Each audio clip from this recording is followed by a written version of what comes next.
It's been 3 years since I released the first batch of my Redbeard Ops open source templates, and the response has been fantastic. For those who are new here, I release a new batch of files every year with a slight delay to my current projects. For instance, this year I will be releasing the projects from 2022 and 2023. I'm pretty excited about this one because the 2023 year includes one of my most popular non-knife designs. And just a heads up, if you don't want to wait for these releases and you want my most recent designs, you can always go to my Patreon and sign up for the I Want Templates paid tier. 2022 was not my most prolific year when it comes to new designs. I was able to add a couple of hand-drawn buoys and a CAD file for the low twist Damastic buoy. What did he just say? That was one of the best knives that I've ever made, and I'm including its design as well as the template for the sheath. Since 2022 was so slow, I decided to also release the files associated with Redbeard Ops in 2023 this year.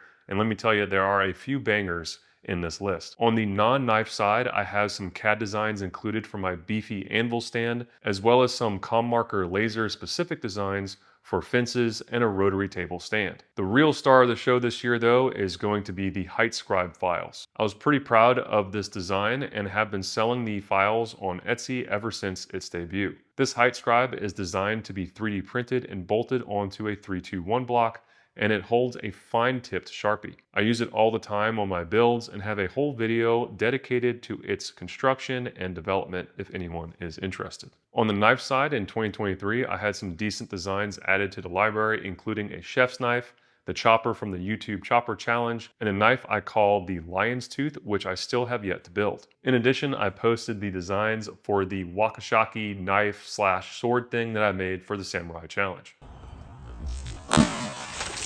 These templates are hosted on a Google Drive, and I'll make sure to put the link to that Google Drive not only in the description, but also in the top comment below. I'd love to know in the comments what y'all think about this concept, as well as the templates themselves, so please don't be shy. With that, I hope all of you have a wonderful 2026, and I'll catch y'all on the flip side.